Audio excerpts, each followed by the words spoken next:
Yes.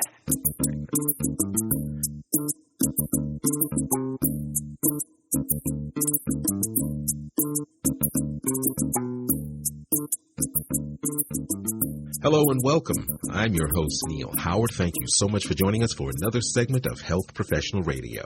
In this segment, we'll be speaking with Lisa Yañez. She's joining us here as CEO of Aerami Therapeutics. It's a clinical stage biopharmaceutical company dedicated to breathing life into the treatment of serious cardiopulmonary conditions. Welcome to Health Professional Radio, Lisa Yañez. Thank you. Thank you, Neil. Thanks for having me. I really appreciate it. Well, give us a little bit of insight into who Lisa Yañez is. I know that, of course, you're CEO of Aerami Therapeutics. Give us a bit of your professional background and talk briefly about being CEO at Aerami. Yeah, thanks a lot, Neil. So I've been actually in the industry in various different pharmaceutical and biotech companies the last 26 years of my career. I've worked in very large companies. I've worked in very small companies. I've done a variety of different roles. I've had the opportunity to bring the drugs to market. I've had the opportunity to do clinical development. I've had the opportunity to really build passionate teams. And I think what's probably most interesting about the last 10 years of my career is I've really spent it focused on rare cardiopulmonary diseases. And I think that's one of the reasons that, I'm at Aerami today. I have a passion for these patients. Pulmonary arterial hypertension is a rare disease, huge unmet needs, and I've had the opportunity to work on a multitude of different drugs and therapies trying to bring better options to these patients over the last 10 years. So that's kind of, what's led me to this new role. You said a passion for treating PAH. What are some of the options a couple of the options that are basically go-to right now that your company aims to kind of offer something much better? What are a couple of the options that normally are given?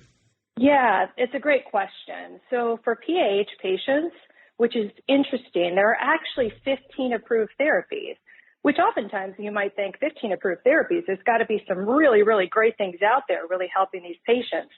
But what's interesting is I've actually worked on 5 of these approved drugs, and they actually typically work on 3 major pathways. These major pathways actually work more on vasodilating or kind of opening up the arteries, which actually help reduce symptoms for patients, and they help to reduce the pressures between the heart and the lungs. But they're not actually reversing the course of the disease. And so the therapy that we're working on at Aerami takes a drug that's actually been tested in PAH before that was an oral format and actually had helped to reduce the cells that proliferate or group together. But because it was an oral therapy, it caused a lot of bad side effects in these patients. And so what Aerami seeks to do is actually couple this particular drug that's shown great benefit with a proven inhalation smart device that actually delivers real-time feedback so that the patients taking the medicine, they can take it correctly, they can get the delivery to the deep lung, and they don't have to deal with a lot of the side effects that were caused from the actual oral formulation. So it's really taking this kind of proven efficacy and marrying it with patient options that really help these patients in terms of quality of life aspects, particularly because this disease, after diagnosis, usually patients still only live 5 to 7 years. And this is despite the 15 approved therapies. So it's really focused in on reversing the course of the disease and the underlying cause of the disease versus just treating the symptoms.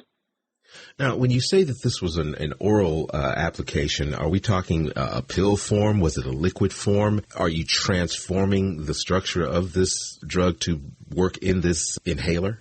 Yes, we are. So it originally was an oral form, so oral Imatinib, and now we've actually taken it and put it in a liquid form. It's a very natural kind of preservative-free liquid format, and it's being coupled with an intelligent inhalation device.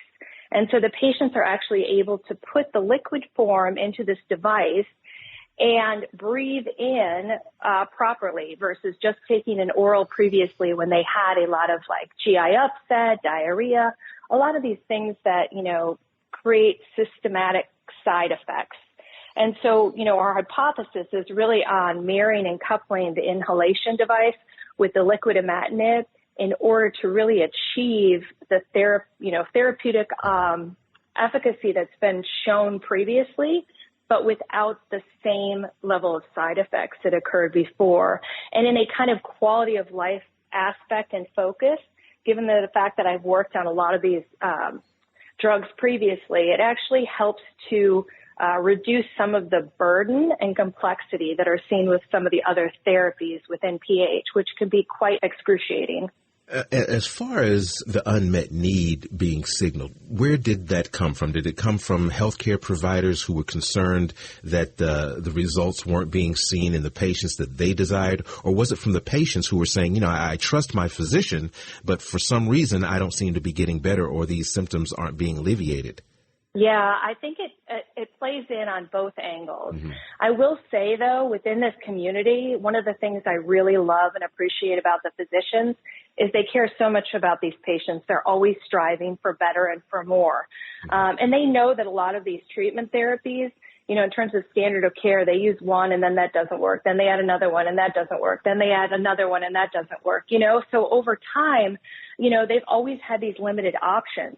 And now I think that there's a turn and kind of a change of events that's happening within PAH. And the physicians see the opportunity to not just treat the symptoms, but also really look at how to halt and reverse the damage that's actually occurring within the pulmonary arteries and within the heart. So what ends up happening is there's a lot of proliferation that occurs. And it's really, really making it bad in terms of symptoms for the patients. But what you need to do is attack the proliferation, and that will actually lead to better outcomes. And so I think a lot of it's physician-driven, but I think patients are really savvy as well. There are some really key and good associations within this orphan disease area. And so they're smart. They know that there are better options that are coming out and things along the way that are going to help improve their lives. And hopefully really help them live longer, but also help them live better. And I think that that's where our mission as a company really parlays nicely into the PAH world. Talk about your phase 1 trial of AER901. Is that your lead asset right now? And what are your plans for phase 2 upon phase 1 completion? Yeah, that's a great question. Thanks for asking that. So our phase 1 data readout is scheduled in February, and we're really excited because that basically looked at the safety of, imatinib in an inhaled format. And so what that really allows us to do is really get geared up for our phase 2. Now, our phase 2 plans, we intend to initiate very, very soon. We've been talking to a lot of the key physicians. We've been talking to a lot of the key clinical nurses. We're going to speak with a number of PAH patients, and we've been very intentional in our design. We're actually developing a phase 2 program that's very user-friendly, and we're looking at, key variables to actually be able to demonstrate that we're focused in on the kind of reverse remodeling, which I've just discussed.